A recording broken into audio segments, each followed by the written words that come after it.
আজকের যিনি প্রধান বক্তা ডাক্তার স্থবির দাশগুপ্ত, বিশিষ্ট ক্যান্সার চিকিৎসক, বিজ্ঞান ও সমাজ বিষয়ক প্রাবন্ধিক হিসেবে সুপরিচিত। পরিচয়ের সীমাটা অনেক অনেক বড়, কিন্তু তিনি এ ব্যাপারে ঢেরা দিয়েছেন, বিশেষ কথা বলা যাবে না। শিরোনামটিও তারই নির্ধারিত, করোনা, কোথায় এলাম আর কোথায় যাচ্ছি। নানা ক্ষেত্রে তার অনন্য অসাধারণ ভাবনার প্রতিফলন আমরা বিভিন্ন গণমাধ্যমের লেখায়, লিটল ম্যাগাজিন, পত্রপত্রিকায় এবং বিভিন্ন আলোচনায় নানা সময় পেয়েছি। সম্প্রতি করোনা উদ্ভূত পরিস্থিতি নিয়ে নানা ধরনের মত বিনিময় ঘটছে। পরিপ্রশ্নও চেয়েছে তার নিজস্ব কোনো স্থিরীকৃত মতের পেছনে না ছুটে বিভিন্ন দিক দিয়ে ভাবনার আলো এসে পড়ুক। বিভিন্ন বিশিষ্ট বক্তা এই পর্বে নানাভাবে সহযোগিতা করেছেন এবং ভবিষ্যতেও করবেন। আমরা আর একবারও তাদের এই সুযোগে ডাক্তার স্থবির দাশগুপ্তকে পরিপ্রশ্ন আয়োজিত এই শ্রুতিদৃশ্য মাধ্যমে মতামত প্রকাশের জন্য নিয়ে আসাটা খুব সহজ হয়নি। বিগত দুই একটি ওয়েব সেমিনারে যারা ছিলেন তারা দেখেছেন ডাক্তারবাবু বলতে প্রথমে গড়রাজি ছিলেন, সেটা তার নিজস্ব একটা যুক্তির ভিত্তিতেই অবশ্যই আমরা শ্রদ্ধার সঙ্গে সেই মতটা নিয়েছিলাম। তবে অবশেষে তিনি রাজি হয়েছেন এবং আমাদের কৃতজ্ঞভাজন করেছেন। তিনি তার নিজস্ব ভাবনার গতিতে বলবেন, কোনো সন্দেহ নেই, কারণ এই মুহূর্তে তার বক্তব্য পরিচিত জনমহলেও একটা বিশেষ অবস্থান নিয়েছে এবং সেটা একটা শেপও নিয়েছে।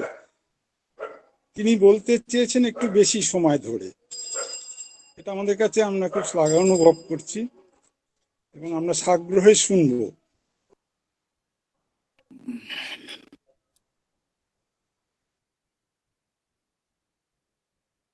নমস্কার। এই একটা পিঠে কোভিডের বোঝা নিয়ে প্রায় 1 বছর চলতে চলতে আমরা এখন ক্লান্ত, অবসন্ন প্রায়। এই অবস্থায় আমরা এসে একটা এমন জায়গায় এসে দাঁড়ালাম যেটাকে এক কথায় বলা যায় টিকার উদ্যান, মানে ভ্যাকসিন। ভ্যাকসিনের উদ্যানে এসে আমরা দাঁড়িয়েছি এবং এখানে দাঁড়িয়েও আমাদের প্রচুর সংশয়, প্রচুর বিভ্রান্তি। তো এই উদ্যানে দাঁড়িয়ে প্রথমেই যে কথাটা বলতে হয় এটা এই যে এই করোনা সংকট, এটাকে সত্যিকারের সংকট বলুন অথবা নির্মিত সংকট বলুন, এটা একটা সংকট। এই সংকট যখন প্রথম শুরু হয়েছিল তখন আমরা 3টে সত্যি কথা জানতে পেরেছিলাম। 3 সত্যি। প্রথম সত্যি এই যে একটা অতিমারীর সৃষ্টি হয়েছে, এটাকে ইংরেজিতে বলা হয় প্যান্ডেমিক। এই অতিমারীটা সত্যি, অর্থাৎ পৃথিবীর প্রায় সমস্ত মহাদেশেই কম বেশি এই মহামারীটা ছড়িয়েছে, তাই এটাকে বলা হয় অতিমারী। দ্বিতীয় সত্যি কথাটা শুনেছিলাম এই যে এটা একটা শ্বাসতন্ত্রীয় সংক্রমণ, মানে রেসপিরেটরি ভাইরাস। শ্বাসতন্ত্রীয়, কেননা এটা ফোটানো বা ড্রপলেট দিয়ে ছড়ায়। আর তৃতীয় সত্যি কথাটা শুনেছিলাম এই যে এই অতিমারীতে সেই সব মানুষের বিপদ বেশি যাদের বয়স 70-এর বেশি এবং যারা অসুস্থ। অসুস্থ মানে শুধু বয়সের ভার না, নানান রকম অসুখ বিসুখের ভার তাদের বইতে হয়। এই মানুষদের বিপদ সবচেয়ে বেশি, অন্যান্যদের বিপদ এর চেয়ে কম। একেবারে যারা ছোট শিশু বা বালক বা কিশোর, তাদের সংক্রমণের প্রায় ভয় নেই বললেই চলে। তো এই তিনটে সত্যি কথা আমরা প্রথম শুনেছিলাম প্রায় ফেব্রুয়ারি মার্চ মাসে। এটা যখন আমরা শুনছি তখন আমাদের মনে ছিল যে আমরা আরো তিনটে সত্যি কথা অনেক আগে থেকেই জানতাম। এখানে তিন সত্যি। প্রথম সত্যি হচ্ছে এই যে ফোঁটাণু সংক্রমণে, অর্থাৎ ড্রপলেট ইনফেকশন যাদেরকে বলা, এই ফোঁটাণু সংক্রমণে কি কি করা যেতে পারে। দ্বিতীয় সত্যি কথা শুনেছিলাম যে এখানে কোন কোন পদক্ষেপ বা ধরনের পদক্ষেপ অবান্তর। আর তৃতীয় সত্যি কথা শুনেছিলাম, যেটা জানতাম বহুকাল ধরে, সেটা হলো যে এটা ফ্লু ধরনের, যেটাকে আমরা সিজনাল ফ্লু ইত্যাদি বলি, ফ্লু ধরনের সংক্রমণ। এই তিনটে সত্যি কথা আমরা বহু আগে থেকেই জানতাম।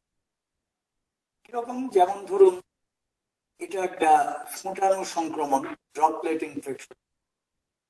এইটাতে সাধারণ পদক্ষেপ বহু বছর ধরে আমরা সেগুলো জানি। প্রথম পদক্ষেপ হচ্ছে আমাদের ব্যক্তিগতভাবে সাবধান থাকতে হয়। যারা সংক্রমিত তাদের থেকে সাবধান থাকতে হয়। সাবধান থাকতে হয়, কিভাবে সাবধান থাকতে হয়, এগুলো আমরা বহুকাল ধরে জানি। কেন না, ফ্লু আমাদের বহুকালের পরিচিত। দ্বিতীয় পদক্ষেপ ছিল যে যাদের সংক্রমণ হয় তাদেরকে যত্নে রাখতে হয়। তারা নিজেরা নিজের যত্ন নেন, অন্যেরাও তাদের প্রতি যত্নবান হন। সাধারণ, খুব সাধারণ এগুলো। তৃতীয় যে কথাটা জানতাম ফোঁটাণু সংক্রমণে যাদের শরীরের অবস্থা খুব খারাপ হয় তাদের কিছু চিকিৎসার দরকার হয়। এই চিকিৎসা হয়তো সবসময় বাড়িতে থেকে সম্ভব হয় না, তার জন্য হাসপাতালে যেতে হতে পারে। এইরকম অসুস্থ মানুষের সংখ্যা খুবই কম। এগুলো আমরা জানতাম। তো ফোঁটাণু সংক্রমণে সাধারণ পদক্ষেপ কি কি করতে হয়, কি কি নিতে হয়, এগুলো আমাদের জানা ছিল। এটা 1 নম্বর সত্যি কথা, যা আমাদের জানা ছিল। দ্বিতীয় সত্যি কথাটা যেটা আমাদের জানা ছিল সেটা হলো যে এই ধরনের সংক্রমণে কোনো অস্বাভাবিক বা কঠোর পদক্ষেপের কোনো মূল্য নেই। বা বলা যায় যে কঠোর পদক্ষেপগুলো কতটা মূল্যবান তা নিয়ে বৈজ্ঞানিক মহলেই প্রচুর সংশয় আছে। যারা ডাক্তারি পড়েছেন তারা তো জানেনই, এটা তাদের অধীত বিদ্যার মধ্যে পড়ে। যারা ডাক্তারি পড়েন তারাও মোটামুটি জানেন যে এমন এমন কঠোর পদক্ষেপ আছে যেগুলো হয় সংশয়জনক, অথবা সেকেলে আউটডেটেড, অথবা বস্তা পচা। অর্থাৎ বহু পরীক্ষা নিরীক্ষা করে দেখা গেছে এগুলোর কোনো মূল্য নেই। আরো কিছু পদক্ষেপ আছে, আরো কঠোর পদক্ষেপ, যেগুলো সত্যিকারের ক্ষতিকর। ক্ষতিকর পদক্ষেপ বলতে প্রথমেই যেটা বলতে হবে সেটা হলো লকডাউন। বস্তা পচা পদক্ষেপ বলতে যেটা বলতে হয় সেটা হচ্ছে কোয়ারেন্টাইন, আর যাকে বলা হয় বাংলায় বলতে গেলে সংঘরোধ। এগুলো বস্তা পচা পদক্ষেপ, অর্থাৎ ফোঁটাণু সংক্রমণে এগুলোর মূল্য আদৌ কিছু আছে কিনা তা নিয়ে বিজ্ঞানী মহলেই বলেছেন যে এগুলো ব্যাকডেটেড, আগে ছিল, এগুলো নিয়ে পরীক্ষা নিরীক্ষা হয়েছে, তাতে তেমন কোনো ফল পাওয়া যায়নি। ডাক্তারবাবুরা এগুলো জানেন, তার কারণ তাদের যেসব বইপত্র পড়তে হয় তাতে এগুলো স্পষ্ট করে লেখা আছে। অন্তত একটা বইয়ের নাম এখানে যদি কোনো ডাক্তার থাকে তাদের অবগতির জন্য জানা, একটা খুব জনপ্রিয় বই, টেক্সট বই, পাঠ্য বই, যেমন পার্ক সাহেবের লেখা প্রিভেন্টিভ অ্যান্ড সোশ্যাল মেডিসিন। এই বইটাতে এই গত বছর 2019 সালের 30তম এডিশনেও একই কথা লেখা আছে, এই পদক্ষেপগুলো কোনো নেই, হয় এগুলো বস্তা পচা অথবা সেকেলে অথবা ক্ষতিকর। তো প্রথম যেটা জানতাম সত্যি কথা সেটা হলো যে ফোঁটাণু সংক্রমণে কি কি করতে হবে। দ্বিতীয় সত্যি কথা জানতাম যে এই ফোঁটাণু সংক্রমণে অস্বাভাবিক বা কঠোর পদক্ষেপগুলোর মূল্য নেই।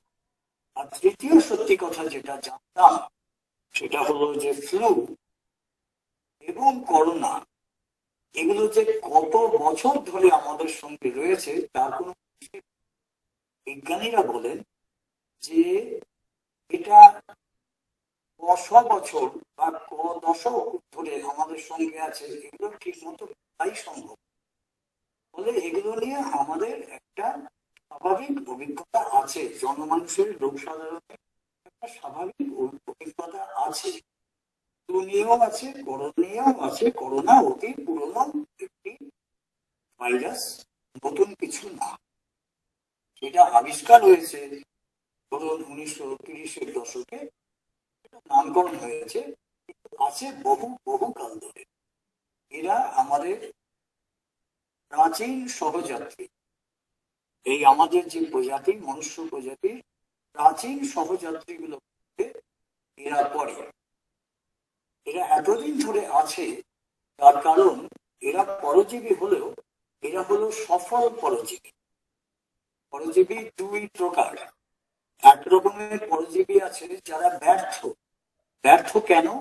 তার কারণ তারা আমাদেরকে সংক্রমণ করে এবং নিজেরা আমাদেরকে মেরে ফেলে, আমাদেরকে মেরে ফেলার মারা যায়। তো আমাদেরকে মেরে ফেলে যারা নিজেরা আত্মাহুতি দেয় তারা তো ব্যর্থ, প্রজাতি হিসেবে তারা ব্যর্থ, পৃথিবী হিসেবে তারা ব্যর্থ। ফ্লু বা করোনা এইরকম ব্যর্থ পরজীবী না, তারা সফল পরজীবী। তার কারণ তাদের বারবার রূপ এবং স্বভাব বদল হয়। এই যে রূপ বদল হওয়া বা স্বভাব বদল হওয়া, এগুলোকে ডাক্তারি ভাষায় বলা হয় মিউটেশন। এই মিউটেশন হয় বলেই তারা সাফল্য অর্জন করে। তারা একই রূপে একই স্বভাবে বারবার এসে আমাদের সংক্রমিত করতে পারে না, সংক্রমণ করতে চায় না। তার কারণ তারা জানে যে আমাদের শরীরের ভেতরে এমন একটা ব্যবস্থা আছে, সেই ব্যবস্থার দরুন তারা আমাদের বারবার আক্রমণ করতে গেলে আমাদের শরীর তাদেরকে ঢুকতে দেবে না, দরজা বন্ধ করে দেবে। এই কারণে তারা নিজেদের রূপ বদল করে, স্বভাব বদল করে, যাতে আমরা দ্বিতীয়বার যখন আসবে না পাই। দ্বিতীয়বার এলে আমরা যখন চিনে ফেলি তখন তারা তৃতীয়বারের জন্য, চতুর্থবারের জন্য হয়, রূপ এবং স্বভাব বদল হয়ে যায়। তো এই তিন সত্যি আমরা আগে থেকে জানতাম। একটা তো তিন সত্যি আমরা ফেব্রুয়ারি মার্চ মাসে শুনেছিলাম, আরো তিন সত্যি এগুলো আমরা আগে থেকেই জানতাম। এই আমাদের আগে থেকে জানা আর কিছু নতুন জানা, এই অবস্থায় আমাদেরকে বলা হলো যে এমন একটা ভাইরাস এসেছে যার বিরুদ্ধে আমাদেরকে যুদ্ধে নামতে। এখন ভাইরাসের বিরুদ্ধে যুদ্ধ, এই কথাটার কি অর্থ হয় এটা কেউই জানেন না। তার কারণ যে শত্রু অদৃশ্য, তার সঙ্গে কি করে যুদ্ধ করতে হবে এটা কোনো সাধারণ জ্ঞানে এটা বোঝার কোনো উপায় নেই। কিন্তু মুশকিল হলো যে আমরা যেগুলো বলি বা আমাদের সরকার যেগুলো বলেন বা আমাদের পণ্ডিত পারদর্শীরা যারা আছেন, এগুলো তাদের মাথা থেকে বেরোয় না। এগুলো ধার করা বিদ্যা, এগুলো ইউরোপ, এমনকি তারা যে শব্দগুলো ব্যবহার করেন, এই শব্দগুলোই আমাদেরকে ব্যবহার করতে শেখানো হয়। আমরা যে নতুন কোন শব্দ ব্যবহার করবো তারপর,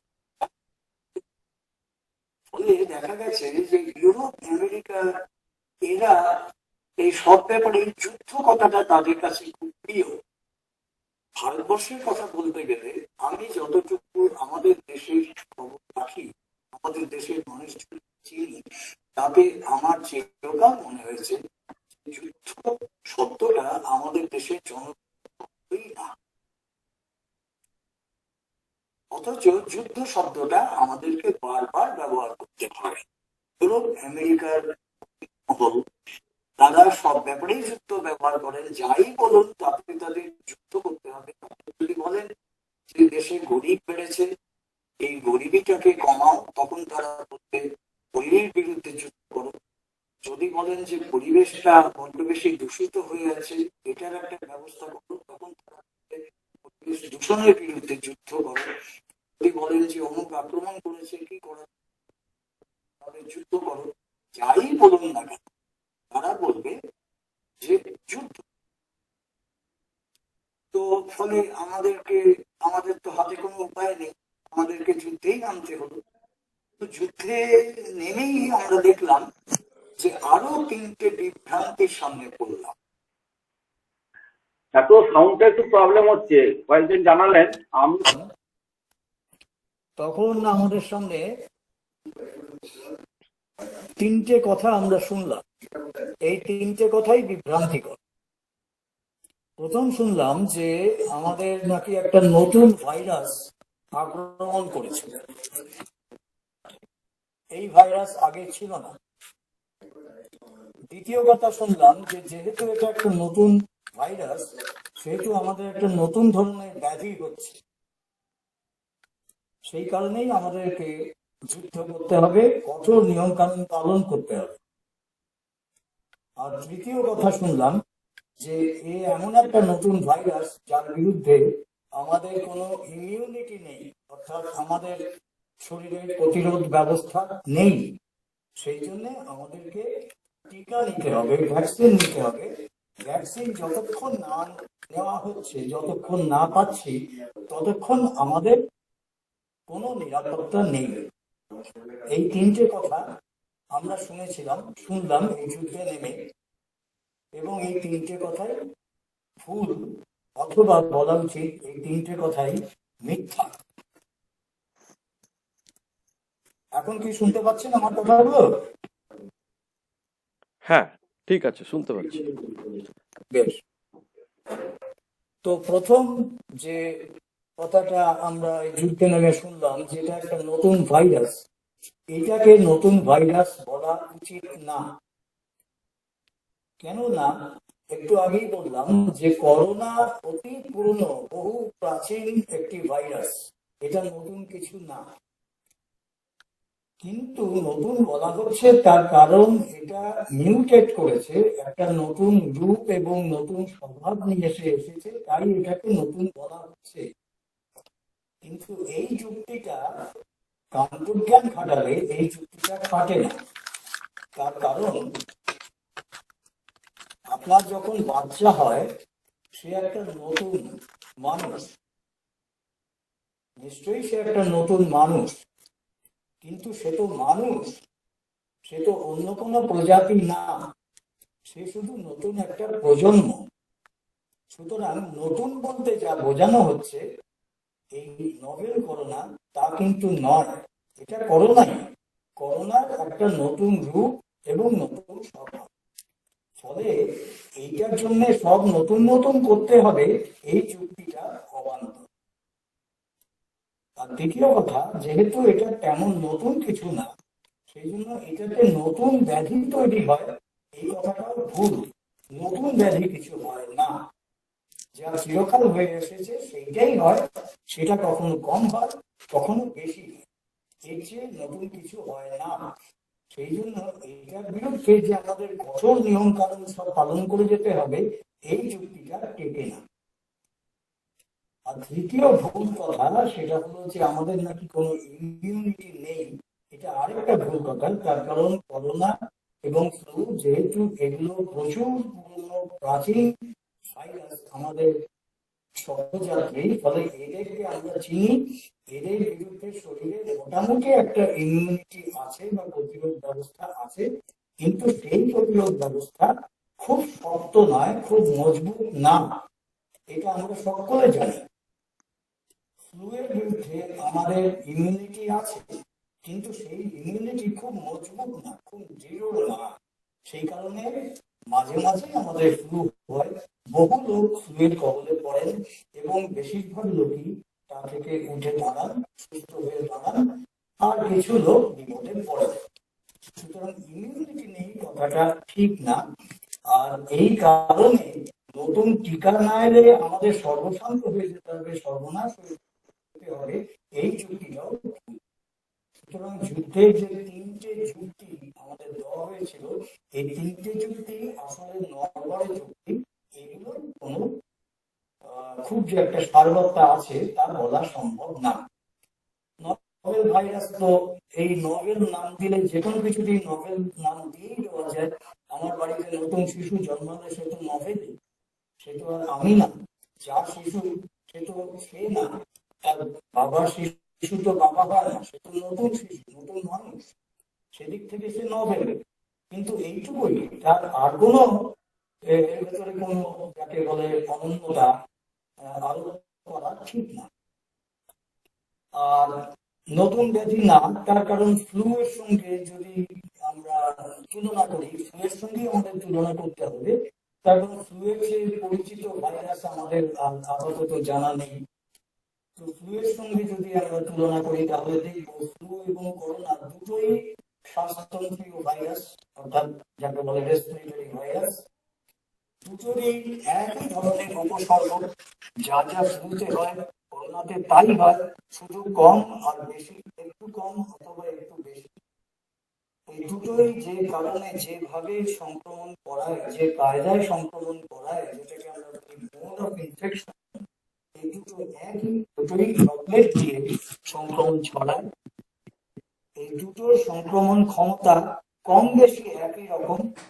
করোনার বেলায় সংক্রমণ ক্ষমতা একটুখানি বেশি হয়ে প্রথমে শুরু হয়েছিল, ফ্লু এর চেয়ে একটুখানি বেশি, তারপরে ক্রমশ কমতে কমতে ফ্লু এর মতোই হয়ে গেছে। এইরকমই হয়, কখনো কোনোটা বেশি হয়, কখনো কোনোটা কম হয়। দুটোরই লক্ষ্য কিন্তু এই বয়স্ক মানুষ। তফাৎ এই যে ফ্লু এর বেলায় লক্ষ্য একেবারে শিশু যারা তারা এবং যারা বয়স্ক তারা, মাঝামাঝি যারা, তাদেরও ফ্লু হয়, কিন্তু তারা খুব সহজে ফ্লু থেকে সুস্থ হয়ে ওঠেন। সুস্থ হয়ে উঠতে কষ্ট পায় কারা? যারা শিশু এবং যারা বৃদ্ধ।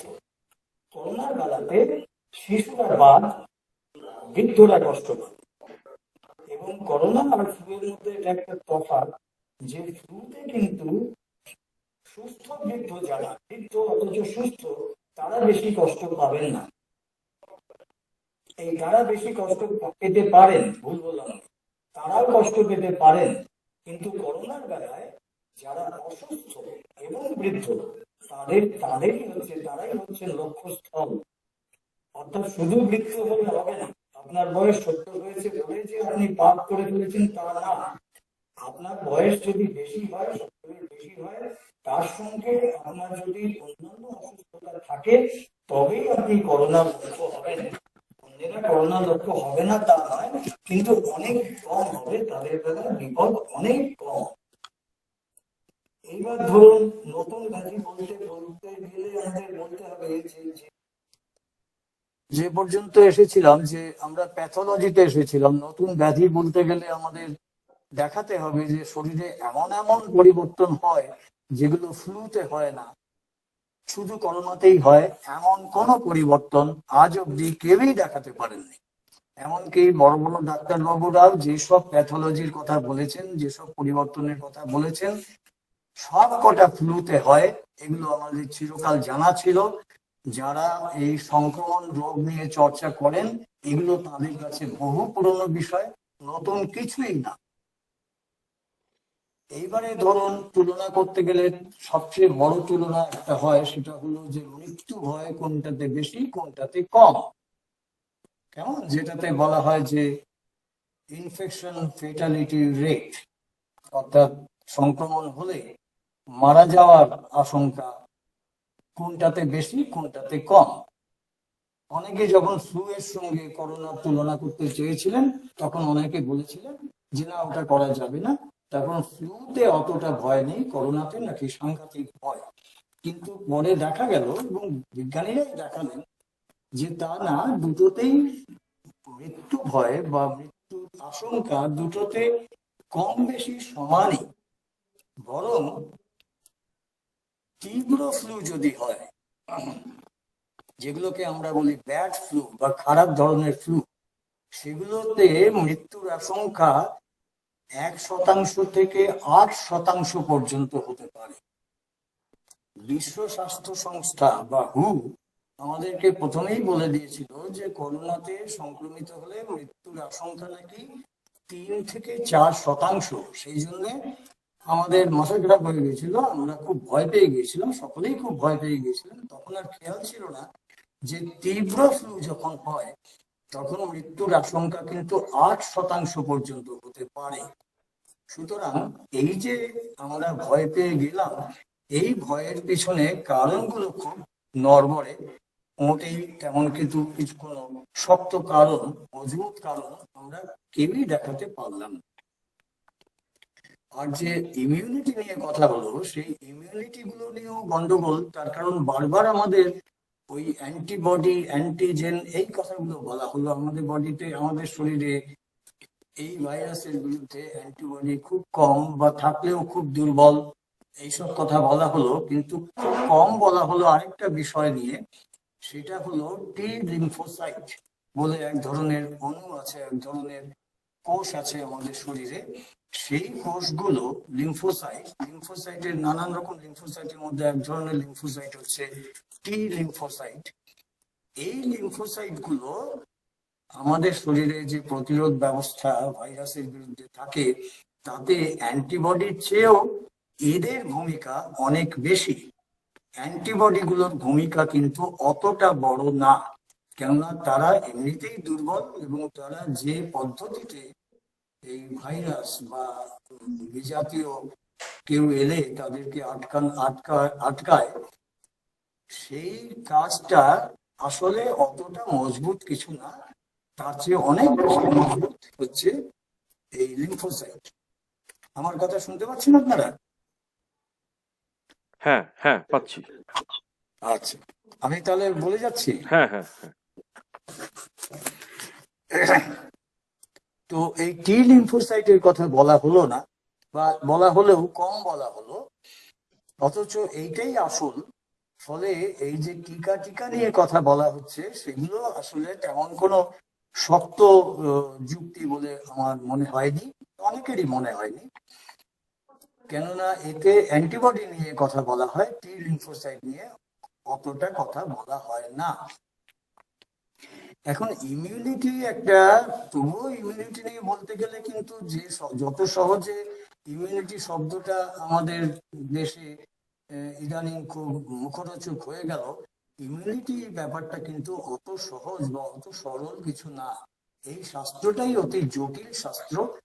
কেননা বিবর্তনের নিয়মে আমরা একটা প্রতিরোধ ব্যবস্থা আমাদের শরীরে আছে, আমরা পেয়েছি। কিন্তু এই প্রতিরোধ ব্যবস্থাটা এমন না যে আমাদের শরীরে একটা বাহিনী থাকবে, সেই বাহিনীগুলো সবসময় ওত পেতে আছে যে কখন কে ঢুকবে তাদেরকে মেরে বার করে দেবো, এইরকম ব্যবস্থা না। এটা একটা সর্বাঙ্গীন ব্যবস্থা। আমাদের শরীরে যে অণুগুলো এই কাজগুলো করে, যে মলিকুলগুলো, অণুগুলো এই কাজগুলো করে, সে তাদের অনেক রকম কাজ থাকে, তারা নানান কাজের কাজই। প্রতিরোধ ব্যবস্থা হচ্ছে তাদের অসংখ্য কাজের মধ্যে একটা।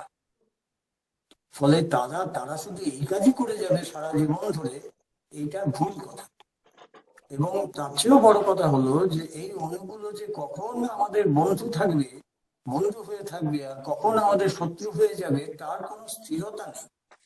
যে আমাদের বন্ধু বলে আমরা মনে করছি, যে অ্যান্টিবডিকে আমরা বন্ধু বলে মনে করছি, যে টি লিম্ফোসাইটকে বন্ধু বলে মনে করছি, তারাই আবার যে কোনো সময় শত্রু হয়ে যেতে পারে। এই বিপদটা আমাদের শরীরে সবসময় থাকে। আরেকটা বড় কথা হচ্ছে যে যেহেতু এরা আমাদের প্রাচীন সহযাত্রী, এই ফ্লু বা করোনা, ফলে তারা যতই নতুন রূপ ধরে বা নতুন স্বভাব নিয়ে আসুক না কেন, আমাদের শরীরে তাদের বিরুদ্ধে একটা ক্রস ইমিউনিটি থাকে। এটাকে আমরা বলি ক্রস ইমিউনিটি। অর্থাৎ তুমি নতুন স্বভাব নতুন রূপে এলেও আমি তোমাকে মোটামুটি চিনে ফেলতে পারবো, একটু একটু দেরি হতে পারে কিন্তু চিনে ফেলতে পারবো। এই যে ব্যবস্থাটা আমাদের শরীরে আছে, এটাকে বলে ক্রস ইমিউনিটি। তার একটা উদাহরণ হচ্ছে, যে সাম্প্রতিক উদাহরণ বলা যায় যে 2003 সালে সারা পৃথিবীতে একটা অতিমারি হয়েছিল, সেটার নাম দেওয়া হয়েছিল SARS-1। এখন যেমন বলা হচ্ছে SARS-2, সেটা ছিল SARS-1। সেই SARS-1 এর বিরুদ্ধে যে ইমিউনিটি তৈরি হয়েছিল, সেই ইমিউনিটি আজকে 12 থেকে 17 বছর পর্যন্ত আমাদের শরীরে আছে। ফলে এটা একটা প্রমাণ যে ক্রস ইমিউনিটি আমাদের শরীরে থাকে, আছে। ফলে ইমিউনিটি নেই, এক্ষুনি টিকা নিয়ে আসো নইলে আমাদের সর্বনাশ হয়ে যাচ্ছে, এই যে রোগ উঠলো, এই রোগের পিছনে যুক্তি মোটেই বড় না। তবুও আমাদেরকে টিকা নিতে বলা হলো। এখন টিকা নিতে বললে আমাদের প্রথমে জিজ্ঞেস করতে হয় যে টিকা কখন নিতে হয়, ভ্যাকসিন আমাদের কখন নিতে হয়। ভাইরাস তো অগণন, ভাইরাস যে কত হাজার আছে কেউ জানে না।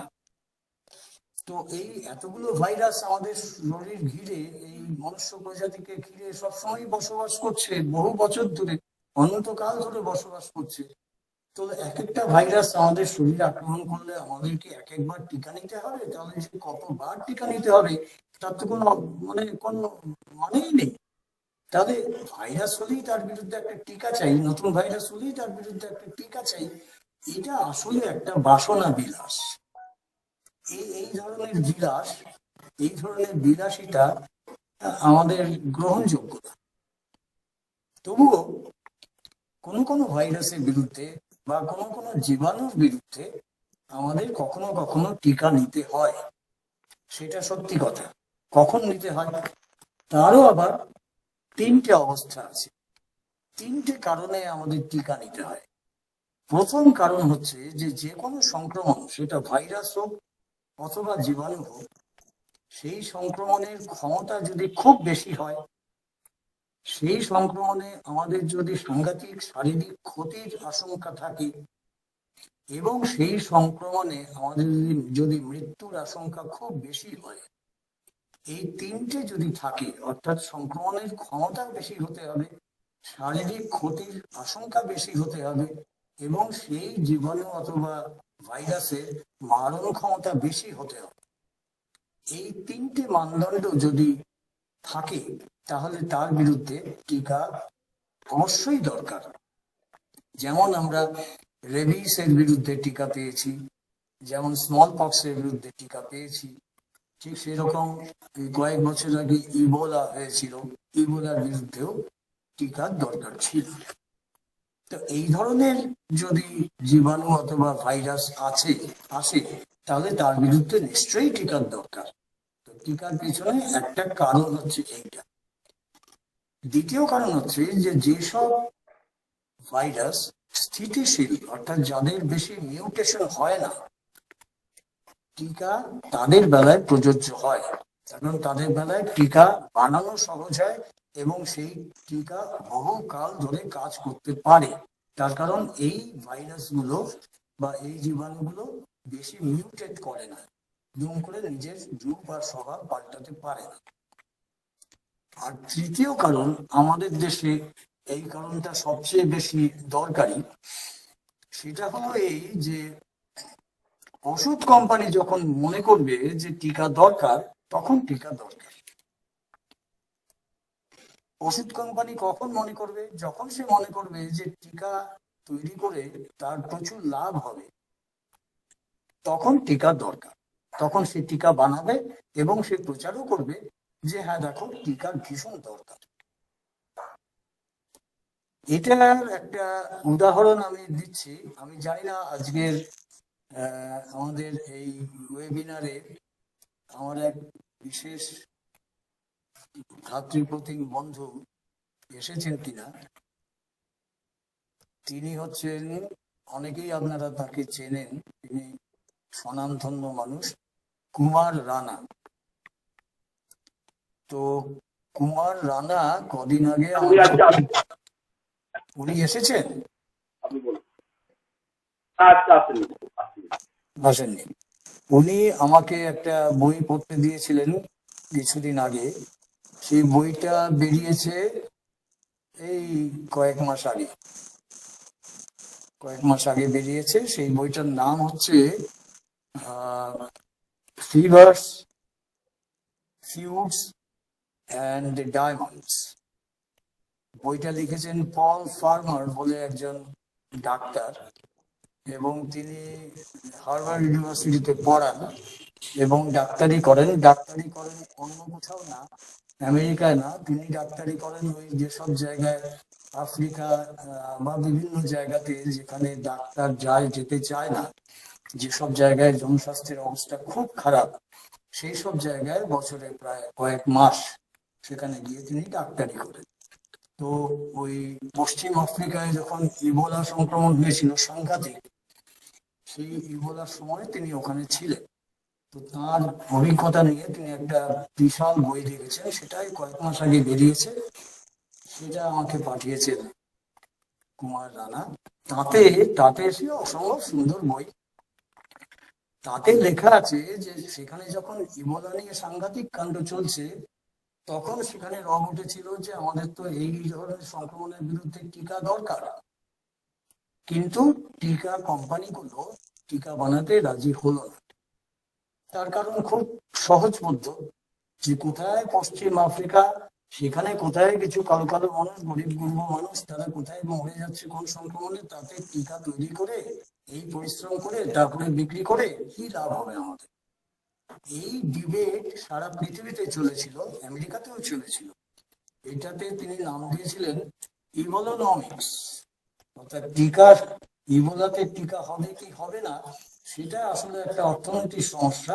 সেই অর্থনীতির নাম হচ্ছে ইবোলোনমিক্স। তো এই হচ্ছে টিকার দরকার নিয়ে আমি বললাম যে তিনটে কারণে টিকার দরকার হয়। তার সবচেয়ে বড় কারণ হচ্ছে যে ওষুধ কোম্পানি যদি মনে করে টিকার দরকার, তাহলে দরকার। বিজ্ঞান মনে করলো কি করলো না সেগুলো পরের কথা। এবারে টিকা নিয়ে যখন কথা উঠলো, তখন আমাদের ভাবতে হবে যে টিকা যে সত্যি কার্যকরী সেটা আমরা প্রমাণ করব কি করে। টিকা বানানো না হয় সম্ভব হলো, কিন্তু কার্যকরী কিনা সেটা প্রমাণ করব কি করে। বিশেষ করে করোনার বেলায় টিকা কার্যকরী কিনা প্রমাণ করতে গেলে আমাদের তিনটে জিনিস দেখতে হবে। একটাকে বলা হয় কেস ফেটালিটি রেট, অর্থাৎ সংক্রমণ হলে মৃত্যুর আশঙ্কা কত। দ্বিতীয় দেখতে হবে যে সংক্রমণ হলে তা থেকে সুস্থ হয়ে ওঠার সম্ভাবনা কত। তারপরে দেখতে হবে যে সারা জনমানুষের মধ্যে, এই যে এত মানুষজন, তাদের মধ্যে এই সংক্রমণের সম্ভাবনা বা আশঙ্কা কতটা। এই তিনটে জিনিস যদি বিচার করি, তাহলে করোনার বেলায় বিচার করে দেখা যাচ্ছে যে সব মিলে যদি আবাল বৃদ্ধ বনিতাকে হিসেব করেন, তাহলে আমাদের পরিসংখ্যানবিদরা দেখিয়েছেন যে মৃত্যু হার, অর্থাৎ মরে যাওয়ার আশঙ্কা হচ্ছে 0 থেকে 0.57%, অর্থাৎ 1% হচ্ছে না, 0.57%, সমস্ত কিছু মিলিয়ে, আবাল বৃদ্ধ বনিতাকে মিলিয়ে। আর যদি 70 বছর বয়সের কম, যাদের বয়স 70-এর কম, তাদের বেলায় মৃত্যু হার হচ্ছে 10,000 জনের মধ্যে 5 জন। এই 10,000 জনের মধ্যে 5 জন, এটা একটা সংখ্যা। এটা কোথাও 5 জন, কোথাও 5.5 জন, কোথাও 4.5 জন, এই তফাৎগুলো থাকবে। কিন্তু মোটামুটি গড় হিসেব হচ্ছে বয়স যদি 70-এর নিচে হয় তাহলে মৃত্যুর আশঙ্কা 10,000 জনের মধ্যে 5 জন। সুস্থ হয়ে ওঠার সম্ভাবনা আমাদের দেশে সুস্থ হয়ে ওঠার সম্ভাবনা কতটা বেরিয়ে গেছে তা আমরা জানতে পেরেছি। সেটা হচ্ছে 93.6%। 100 জন যদি সংক্রমিত হন তাদের মধ্যে প্রায় 94 জন সুস্থ হয়ে উঠবেনই। আর সংক্রমণের হার কত? সংক্রমণের হার আমাদের দেশে আবার বৃদ্ধবনিতার মধ্যে 6.4%। প্রতি 100 জন লোকের ভেতরে 6 জন লোক সংক্রমিত হতে পারে। তো দেখা যাচ্ছে এই সংখ্যাগুলো টিকা তৈরি করার সঙ্গে মিলছে না। অর্থাৎ সংক্রমণের হার বেশি না, সুস্থ হয়ে ওঠার হার অনেক বেশি, মৃত্যুর হার অতটা বেশি না যতটা বেশি আমাদেরকে বলা হয়েছিল, তার তুলনায় অনেক কম। তাহলে এই যদি অবস্থা হয় তাহলে করোনাতে টিকা কার্যকরী হবে কিনা সেটা বলা অসম্ভব। টিকা বানানো সম্ভব, কিন্তু কার্যকরী হবে কিনা সেটা বলা অসম্ভব। এইবার দেখতে হবে টিকা বানিয়ে টিকা দিলেও হবে না, তার আগে দেখতে হবে যে এটা নিরাপদ কতটা। অর্থাৎ টিকার নিরাপত্তা প্রমাণ করতে হবে। কিভাবে প্রমাণ করা হবে? যদি প্রথাগত পদ্ধতিতে টিকা তৈরি হয় সেটা মোটামুটি নিরাপদ বলা যায় এই কারণে যে প্রথাগত পদ্ধতিগুলো আমাদের বহুকালের চেনা, আমরা তার কুফল সুফল এগুলো মোটামুটি জানি, ফলে ধরে নেওয়া যায় যে সেটা মোটামুটি নিরাপদ। কিন্তু যদি তাড়াহুড়ো করি, তাড়াতাড়ি করা আর তাড়াহুড়ো করা দুটো তো এক কথা না। আমাদের দেশে দেখা গেল, সারা পৃথিবীতেই দেখা গেল, আমাদের দেশে তো আরো জাতাভাবে দেখা গেল যে এমন তাড়াহুড়ো যে বলা হলো যে 15ই আগস্ট স্বাধীনতা দিবস সেদিনই চলে আসছে। এইরকম সব অবস্থা। তো এইরকম ভাবে টিকা আনতে গেলে কিন্তু প্রথাগত পদ্ধতিতে হবে না, আমাদের জেনেটিক পদ্ধতি নিতেই হবে, জেনেটিক ইঞ্জিনিয়ারিং। এই জেনেটিক ইঞ্জিনিয়ারিং দিয়ে টিকা তৈরি করলেও ঠিকভাবে যদি করতে হয়, যদি নিরাপত্তা যাচাই করতে হয়, তাহলে ইবোলার বেলায় লেগেছিল প্রায় 5 বছর। ইবোলার বেলায় এখন তো দেখা যাচ্ছে 5 মাসও লাগে না। অর্থাৎ এইগুলোতে যে এই যে জেনেটিক ইঞ্জিনিয়ারিং বিপদ, এর কতটা কি বিপদ হতে পারে টিকাতে আমরা অতটা ভালো জানি না। কিন্তু আমরা তো ভালো জানি যে জেনেটিক্যালি মডিফাইড ফুড বা সিড যেগুলো আছে, জিএম ফুড বলা হয় বা সিড বলা হয়, সেগুলোতে কি কি বিপদ আছে তাই নিয়ে বিজ্ঞানীরা বহুকাল আলোচনা করে চলেছেন, বহুবার বলেছেন। বিশেষ করে তারা বলেছেন অটো ইমিউন ডিজিজ গুলোর জন্য। এই অটো ইমিউন ডিজিজ গুলো তো আজকে টিকা নিলে কালকে হবে না, কত বছর পরে হবে কেউ জানে না, কিন্তু এগুলো হওয়ার আশঙ্কা সাংঘাতিক বেশি। অর্থাৎ নিরাপত্তার ব্যাপারটা খুব নড়বড়ে। আমরা জানি না যে টিকা নিলে আমরা কতটা নিরাপদ থাকবো, কিসের থেকে নিরাপদ থাকবো। একটা অসুখ সারাতে গেলে আর কটা অসুখ আমরা আমন্ত্রণ করে নিয়ে আসবো, এগুলো আমাদের কাছে অজানা, এগুলো সকলের কাছেই আছে। আর বিপদ হচ্ছে যে টিকা নিয়েও যে দুর্যোগ হয়, অর্থাৎ এই ট্রায়াল বা এই নিরাপত্তার যে পরীক্ষা নিরীক্ষা গুলো যদি ঠিক মতো না হয় তাহলে যে দুর্যোগ হয় তার প্রমাণ ইতিহাসে আছে। ফিলিপিন্সে ডেঙ্গুর টিকা দিতে গিয়ে বিরাট দুর্যোগ হয়েছিল, প্রচুর মানুষ মারা গিয়েছিলেন। একই কাণ্ড হয়েছিল আফ্রিকাতে পোলিওর টিকা দিতে গিয়ে, ওই একই যে ট্রায়ালের গন্ডগোল, ঠিক মতো নিরাপত্তার পরীক্ষা নিরীক্ষা গুলো করা হয়নি, হাজার হাজার মানুষ মারা গিয়েছিল। আমাদের দেশে আমরা যদি কোভিড এর টিকা নিতে চেষ্টা করি তাহলে প্রথমেই আমাদেরকে বলা হয়েছে, আমরাও জানি যে কোভিড এর সবচেয়ে বেশি ভয় হচ্ছে যারা বৃদ্ধ এবং যারা অসুস্থ। তো তাদের নিরাপত্তা কি হবে? টিকা তো তাদেরকে দেওয়া হচ্ছে না। যত রকম নিরাপত্তা নিয়ে যে ট্রায়াল গুলো হচ্ছে সেগুলো তো তাদের মধ্যে হচ্ছে না, তাদেরকে টিকা দেওয়ার কথা কেউ বলছেই না, অথচ বিপদে আছেন সবচেয়ে বেশি তারা। ফলে এখানে একটা প্যারাডক্স থেকে যাচ্ছে, কেননা আমরা সবাই জানি, বিজ্ঞানীরাও জানেন, টিকা যারা প্রস্তুত করছেন তারাও জানেন যে যারা নানান রকম অসুখ বিসুখে ভোগেন তাদের পক্ষে টিকা মোটেই নিরাপদ না। তখন যে অসুখগুলোতে তারা ভুগছেন সেগুলো বেড়ে যেতে পারে, আরো জটিল অবস্থার সৃষ্টি হতে পারে। তো টিকা নিরাপত্তা নিয়ে এই যে অবস্থা, এখানে আবার একটা রেগুলেশন আছে, সেটা হলো যে টিকা নিতে গেলে, টিকা দিতে গেলে আগে থেকে জানিয়ে দিতে হবে যে এই টিকাতে কি কি বিপদের আশঙ্কা রয়েছে, এটা আগে থেকে জানিয়ে দিতে হবে। এটা একটা রেগুলেশন, এটা একটা আইন, এটা একটা নিয়ম। এখন এই নিয়ম কি কতটা মানবে না মানবে সেটা অন্য কথা, কিন্তু এটা আছে, কিন্তু সেই বিপদ তো জানানো অসম্ভব। তাহলে নিরাপত্তার দিকটা পুরোপুরি বুঝে ফেলাটা অসম্ভব, টিকার কার্যকারিতা বোঝা অসম্ভব, এবং টিকার দরকার বোঝাটাও অসম্ভব। তবুও আমাদের টিকা নিয়েই নাকি ব্যস্ত থাকতে হবে। এই যে এত টিকা টিকা টিকা নিয়ে সারা পৃথিবীতে স্বর্গ উঠলো, কেন উঠলো?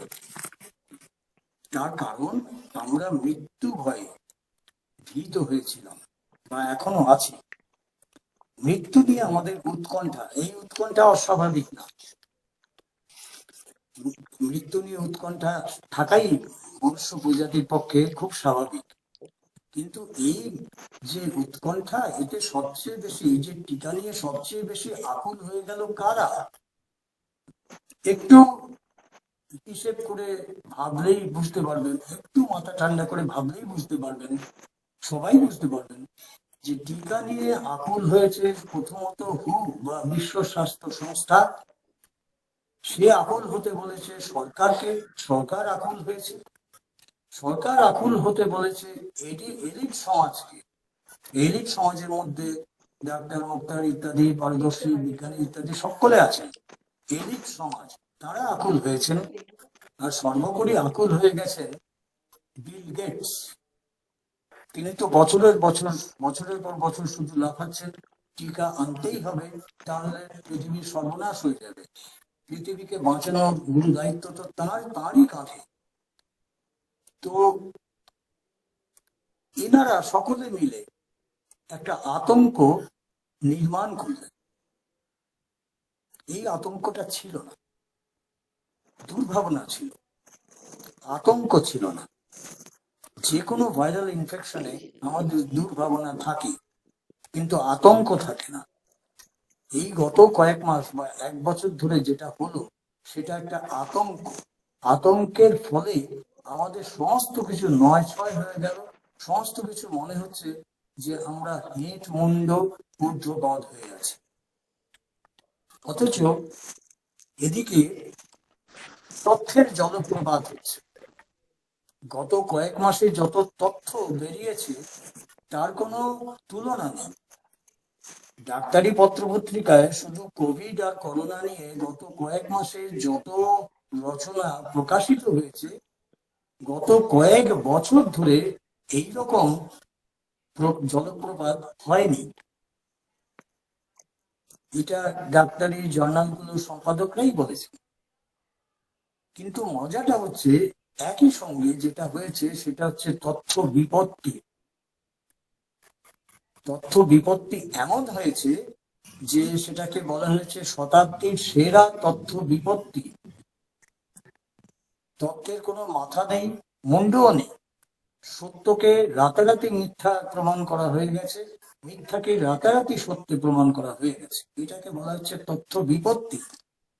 এখন জানা যাচ্ছে, বেশ কিছুকাল ধরেই জানা যাচ্ছে, যেমন ধরুন আমি কতগুলো উদাহরণ দিতে পারি, যে হুবেই প্রদেশ যেখান থেকে এই নভেল করোনার উৎপত্তি হয়েছিল, সেই হুবেই প্রদেশে আক্রান্তের সংখ্যা ছিল 1000-এর মধ্যে 1 জন, আর মৃত্যু হয়েছিল 20,000-এর মধ্যে 1 জনের।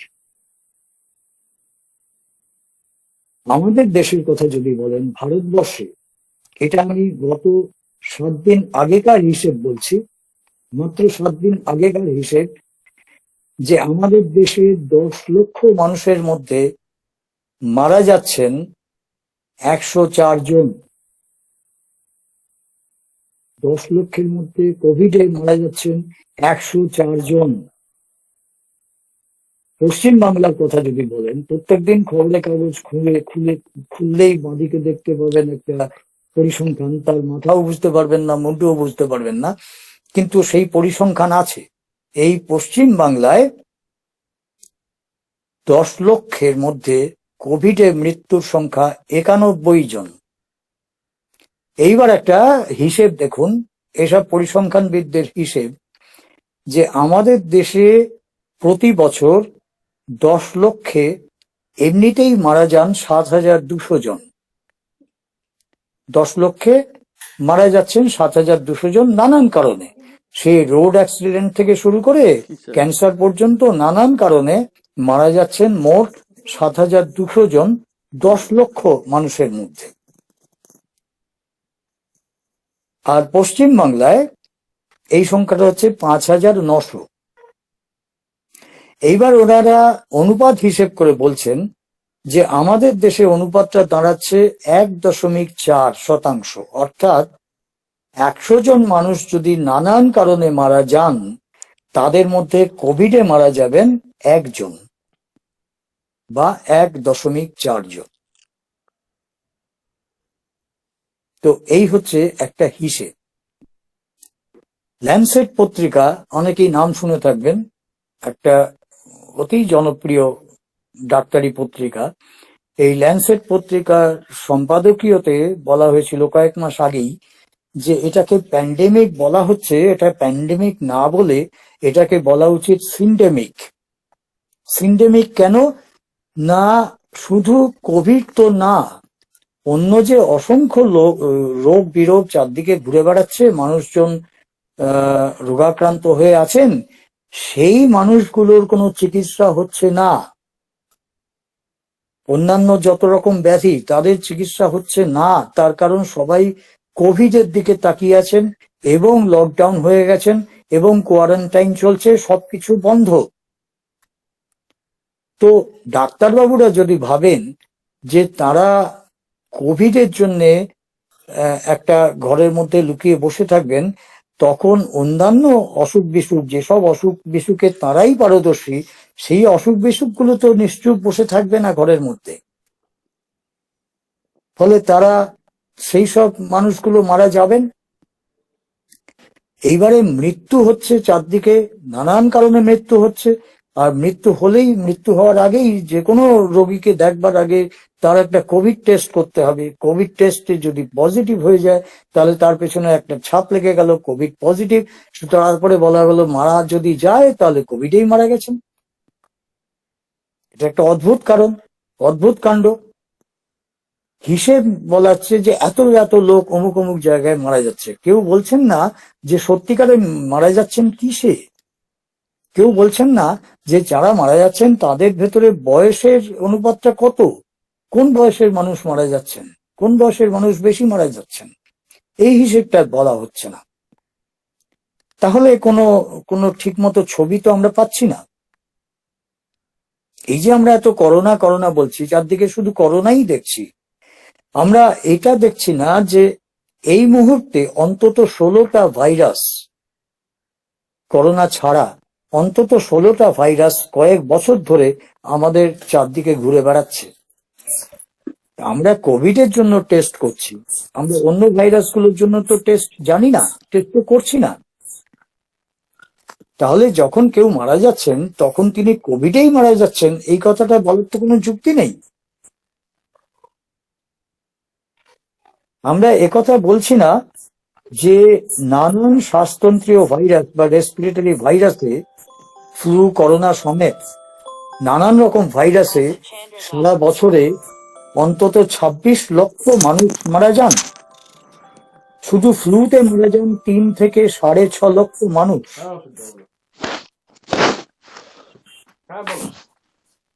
হ্যালো, শুনতে পাচ্ছেন আমার কথা?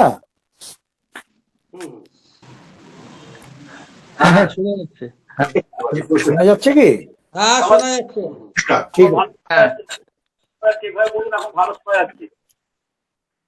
তো শুধু ফ্লুতেই তো মারা যায় 3 থেকে 6.5 লক্ষ মানুষ। এটা তো বিশ্ব স্বাস্থ্য সংস্থার হিসেব। সারা বছরে সারা দুনিয়ায়। এই আপনারা কাগজ খুললেই দেখবেন, বা যাদের আত্মীয় স্বজন বন্ধু বান্ধব ইংল্যান্ডে আছেন তারা প্রায়ই শুনবেন যে ওখানে তো টিকা নিয়ে একটা মাতলামি চলছে, কে সবচেয়ে আগে যাবে, কে ফার্স্ট হবে। অথচ ইংল্যান্ডের হিসাব এবছরে, এই রানিং ইয়ার এবছরে শ্বাসতন্ত্রীয় সংক্রমণে, রেসপিরেটরি ইনফেকশনে মারা যাওয়ার হার গত বছরের তুলনায় বা তার আগের বছরের তুলনায় বাড়েনি। তাহলে কিসে মারা গেল? তাহলে ভয়টা কি নিয়ে হচ্ছিল? আরো মজার কথা, কয়েকদিন আগে, 7-10 দিন বা 2 সপ্তাহ আগে জানা গেছে যে ইংল্যান্ডে করোনার একটা নতুন স্ট্রেইন পাওয়া গেছে। সেটা নভেল স্ট্রেইন বলতে হবে আর কি, অন্যরকম। নভেল করোনাও নয়, এর চেয়েও নতুন স্ট্রেইন পাওয়া গেছে, সেটা নাকি এবার ঘুরে বেড়াচ্ছে। এবার তাহলে প্রশ্ন উঠছে যে তারা টিকা নিয়ে এলাম, কিসের টিকা নিলাম? তাহলে নভেল করোনার টিকা নিলাম, এই যে নতুন স্ট্রেইন এলো তার কি হবে? এইসব চিন্তা করতেই হবে। তার কারণ আপনি গোড়ায় গলদ, আপনি প্রথমেই বুঝতে ভুল করেছেন। সুতরাং আপনি মাতলামি করুন আর যাই করুন, আপনাকে তো দুর্ভাবনায় পড়তেই হবে। তো মৃত্যু নিয়ে আমাদের উৎকণ্ঠাগুলোর পেছনে কতগুলো সংশয় আছে। যেমন ধরুন, ম্যালেরিয়া, এইডস আর টিবি, শুধু এই 3টে অসুখ যদি আমরা ধরি, এই 3টে অসুখে সারা দুনিয়াতে প্রতি বছর 1 কোটি মানুষ মারা যান। 1 কোটি। আর যদি সারা দুনিয়ার কথা বাদ দেন, যদি শুধু ভারতবর্ষের কথাই বলেন, তাহলে অন্তত 20 কোটি ভারতবাসী রোজ খালি পেটে ঘুমতে যায়। যারা খালি পেটে ঘুমোতে যায় তারা মারা যায় না? নাকি বলবেন যে অনাহারে মৃত্যু আমাদের দেশে নেই? এরকম বোকা বোকা কথা বললে তো কোথাও দাঁড়ানো যায় না। ফলে এই টিকা নিয়ে উৎকণ্ঠা যে আমাদের আছে, এই মৃত্যু নিয়ে যে উৎকণ্ঠা আমাদের আছে, সেই উৎকণ্ঠাটাকে আরেকটু গভীরভাবে ভাবলে বুঝতে হবে, তার সঙ্গে মিলিয়ে বুঝতে হবে করোনার বেলায় আমাদের উৎকণ্ঠার কারণ কতটুকু। এইবার দেখুন, আমি এইখানে তো আমরা এলাম, এইখানে একটা ছবি আপনাদের সামনে আমি রাখবার চেষ্টা করছি। এই ছবিটা মিলিয়ে নিন, এই করোনা কালে যা যা হলো তার সঙ্গে আমি একটা ছবি দেখাচ্ছি, এই ছবিটা মিলিয়ে নিন। যে 2009 সালে আপনাদের মনে থাকবে সোয়াইন ফ্লু হয়েছিল। সোয়াইন ফ্লু কিন্তু সবচেয়ে বেশি হয়েছিল আফ্রিকাতে আর সাউথ এশিয়া, দক্ষিণ এশিয়াতে। ইউরোপে তেমন কিছু হয়নি। কিন্তু না হলে কি হবে? ইউরোপে, ইংল্যান্ড ইউরোপের মধ্যেই পড়ে, ইংল্যান্ডের পারদর্শীরা, পণ্ডিতরা, তারা হিসেব করে বলেছিলেন যে আমাদের এই সোয়াইন ফ্লুতে 65,000 মানুষ মারা যাবেন। 65,000 মানুষের মৃত্যু দুঃসহ। সুতরাং আমাদের এক্ষুনি টিকা চাই সোয়াইন ফ্লুর বিরুদ্ধে। পরে অবশ্য দেখা গেল মিলল না হিসেব, মারা গিয়েছিলেন মোটে 5,000 মানুষ। কোথায় 65 আর কোথায় 5? 2009 সালে যে সোয়াইন ফ্লু হলো, তার আগে বিশ্ব স্বাস্থ্য সংস্থার কতগুলো মানদণ্ড ছিল যে কাকে অতিমারি বলা হবে, কখন অতিমারি বলা হবে, প্যান্ডেমিক কখন বলা হবে। তার 3টে মানদণ্ড ছিল, সেগুলো আমরা জানতাম, সকলেই জানতাম। একটা মানদণ্ড ছিল যে ভাইরাসের সংক্রমণ হচ্ছে সেই ভাইরাসটাকে নতুন ভাইরাস হতে হবে, পুরনো ভাইরাস হলে হবে না। দ্বিতীয় মানদণ্ড ছিল যে এই সংক্রমণটা দ্রুত বিভিন্ন মহাদেশে ছড়িয়ে পড়তে হবে। আর তৃতীয় মানদণ্ড ছিল এই সংক্রমণটা অতি তীব্র হতে হবে এবং মৃত্যুর আশঙ্কা ভয়ঙ্কর হতে হবে। এই যে তিনটে মানদণ্ড সোয়াইন ফ্লুর আগে হুই তৈরি করে দিয়েছিল। এবার দেখা গেল সোয়াইন ফ্লুতে প্রথম দুটো মানদণ্ড মিলল, অর্থাৎ এটা একটা নতুন ধরনের ফ্লু, সোয়াইন ফ্লু। দ্বিতীয় হচ্ছে যে এটা বিভিন্ন মহাদেশে ছড়িয়ে পড়েছে, মানদণ্ড মিলল। কিন্তু তৃতীয় মানদণ্ড মিলল না, অর্থাৎ এর সংক্রমণ যে অতি তীব্র এবং মৃত্যু ভয় সাংঘাতিক, এই মানদণ্ডটা মিলল না। যখন মিলছে না, তার মানে হচ্ছে যে এটার পিছনে বিজ্ঞানের চাপ নেই। বিজ্ঞান তো এই মানদণ্ডগুলো তো বৈজ্ঞানিক মানদণ্ড, তার মানে বিজ্ঞানের মানদণ্ডে এই প্যান্ডেমিকের ইয়েগুলো মিলছে না, মানদণ্ডগুলো মিলছে না। কিন্তু মুশকিল হচ্ছে যে ফ্লু করলো কি, এই ওয়ার্ল্ড হেলথ অর্গানাইজেশন, বিশ্ব স্বাস্থ্য সংস্থা করলো কি, সে ওই তৃতীয় মানদণ্ডটা পাল্টে দিল। পাল্টে দিয়ে বলল যে না, সংক্রমণ তীব্র হতে পারে আবার হালকাও হতে পারে। এর মানে কি? সংক্রমণ তীব্র হতে পারে বুঝলাম, তাতে মৃত্যু বেশি হতে পারে সেটাও বুঝলাম, কিন্তু সংক্রমণ তীব্রও হতে পারে আবার হালকাও হতে পারে, এটা তো বোঝা গেল না। বোঝা গেল না তার কারণ এখানে বিজ্ঞানের চাপ ছিল না, হুর ওপরে ছিল ওষুধ কোম্পানিগুলোর চাপ, ওষুধ শিল্প, ফার্মাসিউটিক্যাল ইন্ডাস্ট্রি, এই ওষুধ শিল্পের চাপ। সেই চাপ অতি নিদারুণ, কেননা তারাই টাকা দেয়। বিশ্ব সংস্থা তো টাকা আবিষ্কার করে না, নিজেরা কোত্থেকে টাকা পায়? ওষুধ কোম্পানির টাকায় তাদেরকে চলতে হয়, তাই টিকা তৈরি করতেই হবে।